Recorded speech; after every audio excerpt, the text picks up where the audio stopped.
All right, it is Thursday, April 30th. I am here with the talented, the remarkable, the non-Webby Award-winning podcaster, Anna Navarro and Cha-Cha. Hello, Anna.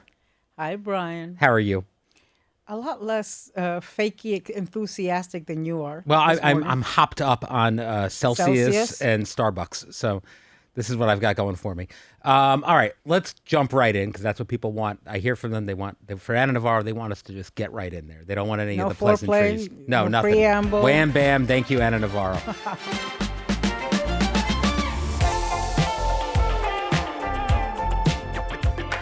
What do you make of this indictment of James Comey? Let me start by saying I don't like James Comey. Yeah, it's interesting because you're not alone at the table. Joy's mentioned this several times too. Well, I honestly don't know anybody who actually likes James Comey, right? Like Republicans don't like him because he investigated Trump. Democrats don't like him because he influenced the 2016 elections against Hillary Clinton, pulling that last minute thing. I don't like him because he seems such a showboat to me, you know, and I know he's had a storied law enforcement past and, you know, has served the country in the different capacities, but I just find him a little, I don't know, there's something about him that I just don't like. And honestly, I thought that post of his walking down the North Carolina coast and imagine the former FBI director going around collecting seashells and then putting them in a formation so it says 86-47. That just seems like such a stupid, thirsty thing for a man his age and of his stature to be doing on any given day and then posting it on Instagram. Has he admitted that likes. He did it himself, or is he still? I think initially he said he came across them. Oh, for the love of God! Does anybody believe that? You know. Right. So yeah. So that whole thing bothers me. That being said, okay, so it was stupid. Did he intend for it to be a call to action to kill Donald Trump? Of course not. Not only that, he immediately apologized for it, said it wasn't his intent, and took it down. So if we could indict somebody for stupidity, I think, yeah, that was a stupid thing for him to do. But that doesn't get you indicted. And I think that this indictment is just so vapid and is not going to hold water. And I just also think it is so hypocritical of Trump, who celebrates his indictment. We know that Pam Bondi got fired because she wasn't getting the indictments and prosecutions against Letitia James, against James Comey. They deny that, but I think that's pretty understood. Okay, well, there's a lot of things I've denied in my life too. But it's rich and it's hypocritical that Trump and his administration are going after Comey for this stupid post that he apologized for and took down, and that most reasonable people would agree is not a call to violence and to kill Donald Trump, at the same time that Donald Trump gets away with saying and doing whatever the hell he wants. I mean, I still have fresh in my memory the things he said about Liz Cheney and that campaign stop, where he talked about 9 barrels and guns pointing at her and how would she feel. I still have fresh in my memory what he said about Mark Milley, and that his actions in a gone by day would have been punishable by death. I still remember what he said about the senators and Congress people, the Democratic veterans, former service members like Mark Kelly, who did the video telling the troops that they don't have to obey illegal orders. And he retweeted a post saying that this was seditious and treasonous, again, punishable by death. And unlike Comey, he never apologized. Unlike Comey, he never took him down and realized that there might be an intent. And we have seen that words can trigger crazy people. I'll also tell you this. I've had like an entire lesson on the meaning of 86 this week. And since that post, look, I never worked in a restaurant. I grew up in Miami. Nobody in La Carreta on 8th Street in Calle 8 says to anybody 86 that or whatever the hell it is. I don't even understand it. Well, Trump's saying it's an order to kill based on old mafia movies. And as somebody who's something of an aficionado of old mafia movies, I've yet to remember one that someone said 86. Doesn't happen in The Godfather or Goodfellas. It doesn't happen in Casino. It doesn't happen in... And there's actually, where it has happened is online by Trump supporters, right? So how do you justify indicting Comey for 86 whatever when you don't indict Matt Gaetz, who did exactly the same thing? Yeah. And so it just doesn't hold water. It's yet another waste of time and money by the Department of Justice. Of course, Todd Blanche, who wants the job and is thinking that he can suck up to Trump by doing this. But it is a damn shame that at the same time that they refuse to investigate or prosecute or even meet with the Epstein survivors, at the same time that they refuse to release the additional 3+ million files that are still in their possession and have not been released to the American people, they are wasting our American taxpayer resources and time prosecuting these frivolous claims and indictments. So Whoopi rang the distraction bell yesterday when talking about this. She thinks this is yet another distraction. And it does seem unlikely. I mean, most legal experts seem to think this will get thrown out. But do you believe it's a distraction, or do you think he's really trying to put these people into jail? Oh, I think he hates Comey. Yeah. I think I think he is vindictive and he likes to take retribution. And I think it is no coincidence that this Comey indictment came 2 days after the White House Correspondents Dinner Association shooting attempt. So they are exploiting and using the moment to go in front of a grand jury that, is hypersensitive 2 days after that shooting attempt at shooting attempts against the president. Yeah, understandable. And, are milking it for everything it's worth. And we're seeing that that's happened, not just regarding Comey. And I think that's why, there are so many people out there. I'm telling you, I have been shocked by the amount of people who are not conspiracy theorists, who never believe a conspiracy. Smart people who immediately jump to the conclusion that this thing at the White House Correspondents Dinner Association was a hoax. And you were there. Yeah. Nobody in that room thought it was a hoax. No. I have a lot of friends and people I love, including you, who were there, who thought it was very serious. I certainly don't think it's a hoax, but you have to delve into and ask yourself, why do so many people think it's a hoax? On both sides of the aisle. That's the fascinating thing. Yeah, I've seen Republicans say it too. It's so strange. I think there's several reasons, but certainly one of the reasons is the way that Trump and his administration have reacted, that they have used this moment to try to get their agenda through and to try to get their pet projects and to try to get revenge against those that they don't like, to try to silence opponents, to try to indict James Comey, and to try to get a ballroom. I mean, that's a hell of a reaction from a guy who's now had 3 failed assassination attempts. You would think there would be a moment of reflection. You think there would be a call to unity. You think there would be a call to our better angels. No. Let's build a ballroom. Let's silence our opponents, and let's indict James Comey. Well, one attempt at unity here is it was announced this week that President Trump's image will be appearing on limited edition passports to celebrate America's 250th birthday. I'm sure you'll be rushing to get yours. It's limited edition, so you do need to hurry. It's just between 25,000 and 30,000 of them that'll be available to applicants specifically at the Washington, D.C. passport office. It's yet another version of him. He's talking about putting himself on coins. He's talking about money and buildings and Mount Rushmore. What do you make of this? As many things as he wants to put his face on, you'd think the guy was Brad Pitt.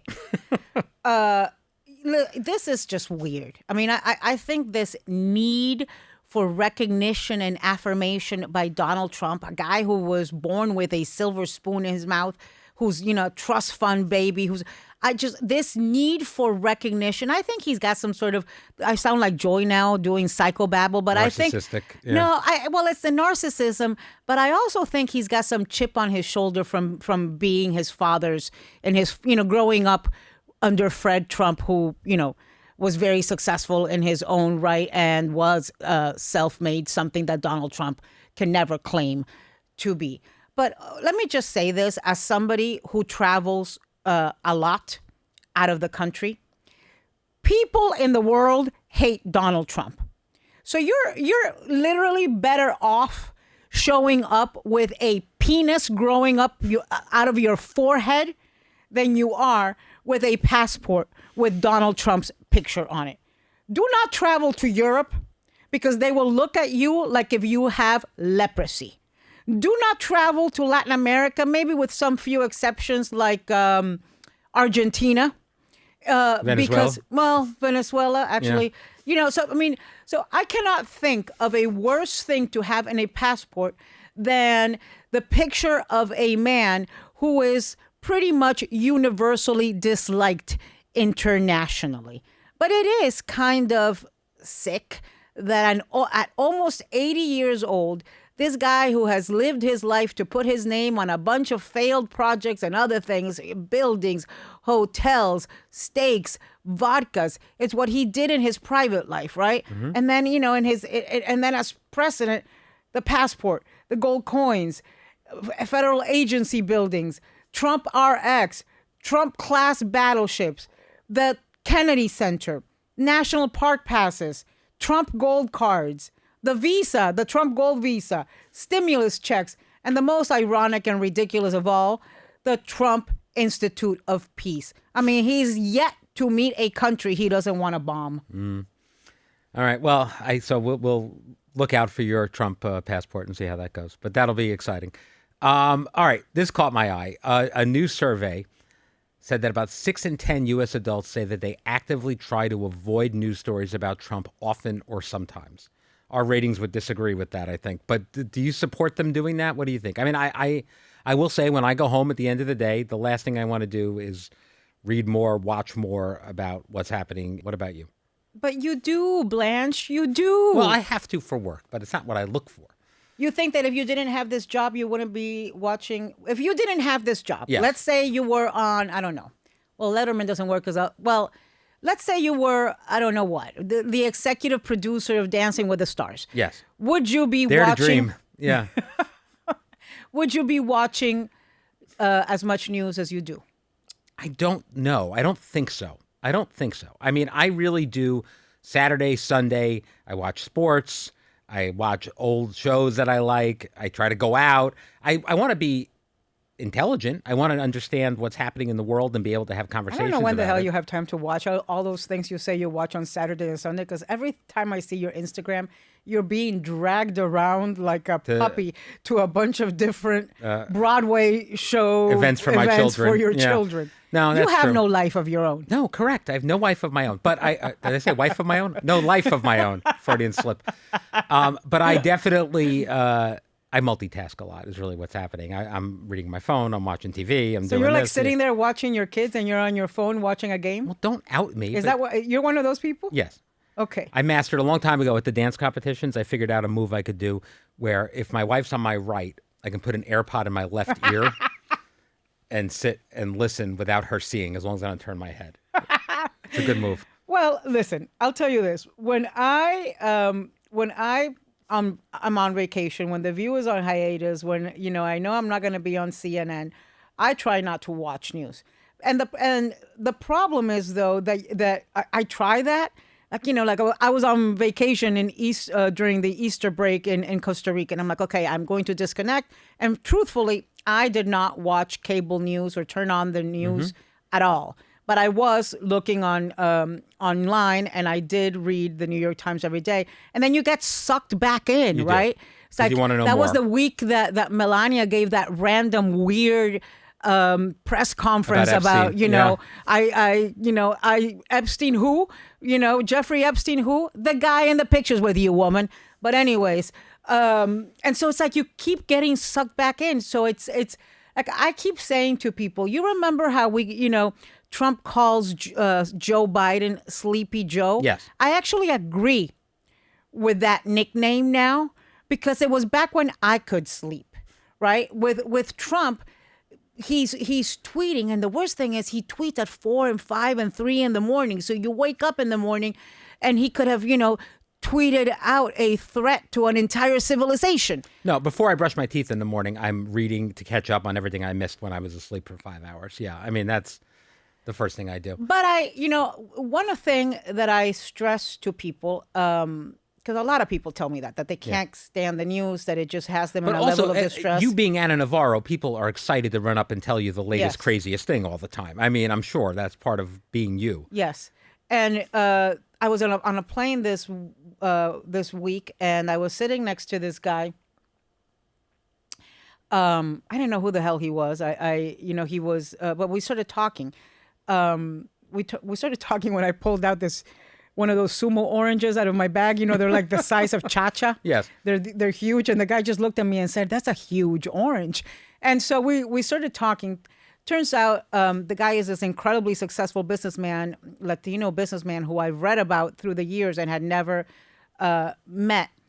And he actually started talking to me about a news event that had happened. And it was one of the few times that I didn't know what the event, that this had happened. It was the mayor of New York showing up at Ken Griffin's home here in New York, or his pied-à-terre here in New York, and doing some video about taxing the rich. The people that which, do by that. the way, Yeah. I think he could go ahead and tax the rich. I think doing a video of it is stupid in a city, that depends so much on so many rich people having pied-à-terres here. Go ahead and tax them. Just don't, just why are you making a video? Why are you in front of the guy's house where his children go, stay? I mean, to me, that seemed like unnecessary. But going back to what I wanted to say, I really believe in this. I try to live like this, and I tell people all the time, they need to find balance. So if watching news gives you stress, watch 1 hour of it. Watch 3 hours of it. Don't watch 20 hours of it. Don't have it on as your background music in your house, as I do. Don't put it on in your car. Listen to Bad Bunny instead. I put it on in the car, the news. But I am being very deliberate at doing things that bring me peace and that bring me joy.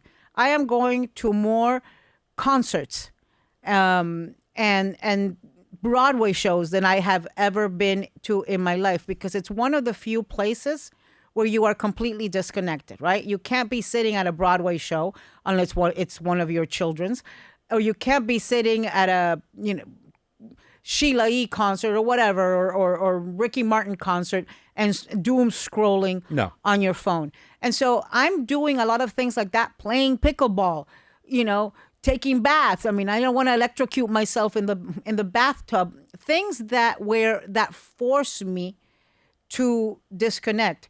And I urge people to do that, to find some balance. And I understand the people who want to tune out. Listen, it's bad news. We are at war. Groceries are unaffordable. People can't afford health care. People can't afford to fill up their tank of gas. I was in Miami the other day, and I guess I didn't know that here in New York you're not allowed to fill up your own tank. Is that true? Not everywhere. There's some places you can and some places you can't. Okay, well, somebody said to me that you couldn't fill up your own tank of gas here. I don't understand you can. why. I mean, on Long Island you can. Maybe not in the city. Okay, so I'm in Miami the other day. I am on fumes. I am running out of gas. I had been at a concert. I was going to dinner after the concert, and I thought to myself, I have got to go put gas in my car before going to dinner. And I couldn't find a gas station in downtown Miami. Finally find one, and the gas is $5.99 per gallon. That's crazy. And the pump didn't work. It was one of those pumps that when you're pressing it, it like gets air, and it's like, I hated it. Anyways, I understand why people don't want to turn on the news. So what I would advise to people like that is just watch The View. 11 o'clock every day, get your fix, and then be done after that. And watch or get your news from the Brian podcast. Well, you said it. Sure. Yeah, that works too. What is, better yet, go to my podcast, Bleep with Anna Navarro. There you go. Where you said this story the other day. I'm trying to remember where you said it. Oh, it was on the show about how as you were evacuating the White House Correspondents Dinner, you ran into somebody. This actually happened, yes. When I was walking out of they evacuated us from the building immediately, and everyone was very harried and concerned. And as I was walking out of the Washington Hilton, a woman grabbed my shoulder and said, I have to say, if I I said before I got here, if I could only meet one person, I was hoping it was you. I love the podcast. Okay, and what did her husband say? Her husband rolled his eyes and then said that my story about losing my wallet on the subway station went on forever. Yeah, and his wife made him listen to it. But I was fine with it, and she was lovely. I wish I could remember her name, but that was really nice. Oh, okay. There I you hope go. she's listening today. Exactly. I'm sure she is. I mean, you know. Leave us a reply and tell us your name. We'll Yes, send please you. do. Brian will send you some view. I'll send you a behind the table paper cup signed by me and Anna. All right. Speaking of news, yesterday the Supreme Court limited the Voting Rights Act in a historic decision. The Voting Rights Act, for those who don't know, is legislation that has long prohibited election practices that could dilute the influence of racial minority voters. It's a very complex ruling, and the details are kind of Byzantine. But what do you make of this?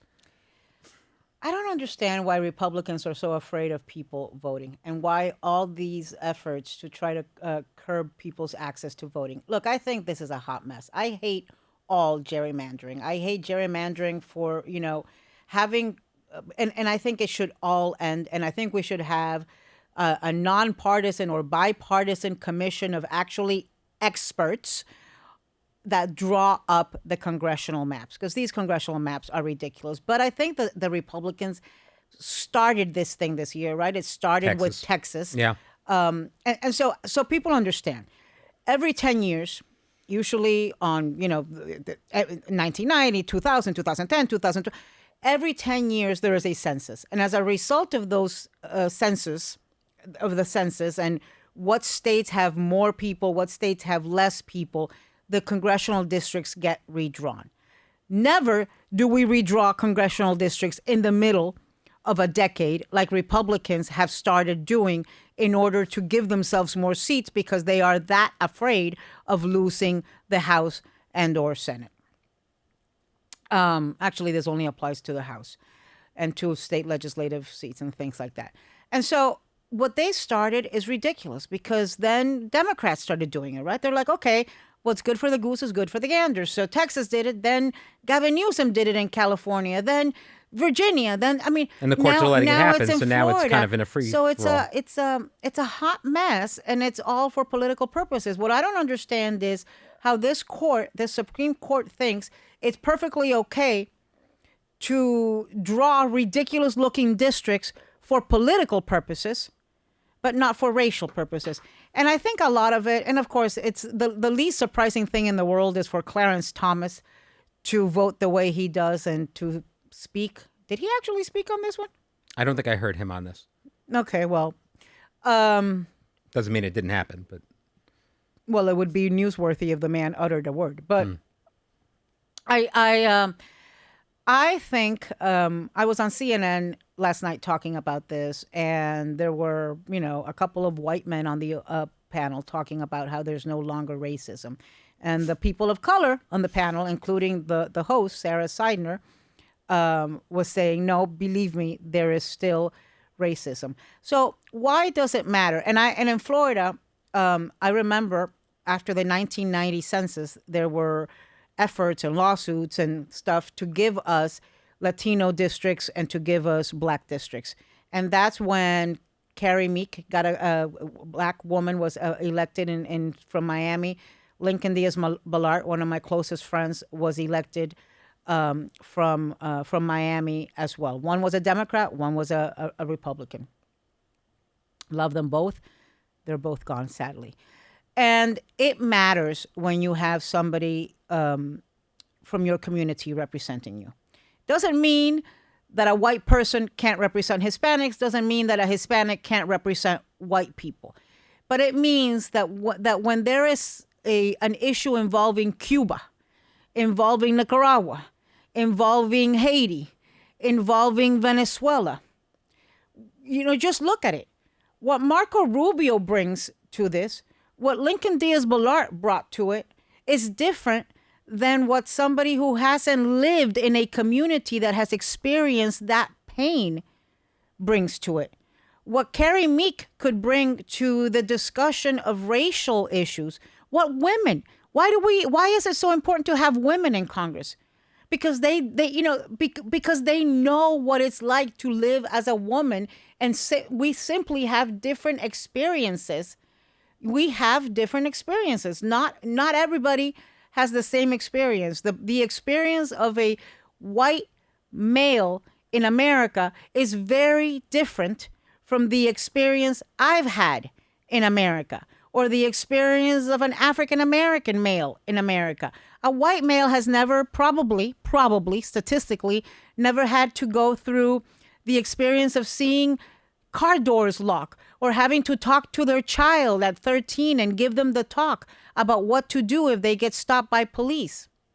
A white male in America, I suspect, has not had the talk that now so many Latinos are having to have with their children, for fear that ICE will detain them despite them being U.S. citizens, and how they have to act if that happens. And so we have different experiences. A white male doesn't know what it's like to go through menopause. I mean, they have to live with us as we go through menopause, but that's why it's important to have women who are talking about these issues as we have healthcare debates. And so that's why it is important to have representation of everybody that makes up the American fabric. And yes, for years and decades and centuries, people tried to keep blacks and Latinos specifically, now also other minorities, from having seats in Congress. And that's why there has to be extraordinary action to make sure that did happen, because there was extraordinary action making sure that didn't happen. So this is a shameful decision, but by what has become a shameful Supreme Court. Before we go, King Charles and Queen Camilla are in the midst of their first ever state visit to the United States.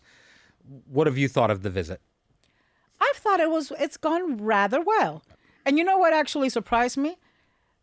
Charles is funny. Yeah, I think that surprised a lot of people. I mean, like that dry British sense of humor, right. Funny, but he is funny. It's not easy to make me laugh. Mm-hmm. And this guy, I was listening in the car as I turn on as I have the news on at all times, to his address to Congress. I was, I saw his speech at the what's it called, the state dinner. Damn, that guy is funny. And I thought his speech was so smart, and the way he brought up issues that Republicans don't want to hear about. Like, it's a hell of a thing to have a king give us a lesson on checks and balances. I had the same thought. It's a hell of a thing to have the king go in front of the Republican-led Congress and remind them that the ice caps are melting and that we have a climate crisis, regardless of them wanting to look the other way on it. So I think so far their visit has been very successful, very varied too, right? I mean, they're really packing in a bunch of different things at different times. Why didn't you book them on The View? I forgot to call. I should have. You're right.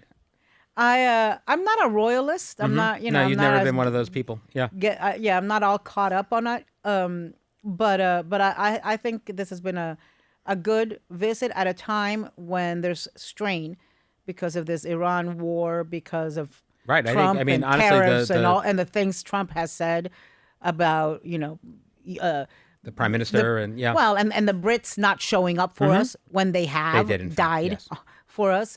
So I think it's a good timing, and I think they've done a good job. I liked his joke about the East Wing, about he referenced the British burning down the White House in 1814, I think, as opposed to the demolition of the East Wing now. Oh, that's right. That was pretty good. All right. Well, that's all the time we have for today. But thank you for joining me, Anna Navarro. Thank you for joining me, Cha-Cha. That's it for us on the podcast this week, but we have a great show tomorrow with John Cryer. So check that out. And then we'll see you next week. On Monday, we have an icon on the show, Goldie Hawn. How about that? Love her. That's going to be great. I met her at her... I spent time with her at the premiere of her daughter's show, Song Blue. Yeah. She is so... That's another one who's just funny. Oh, hysterical. And unfiltered. Mm-hmm. I mean, you think Joy is unfiltered?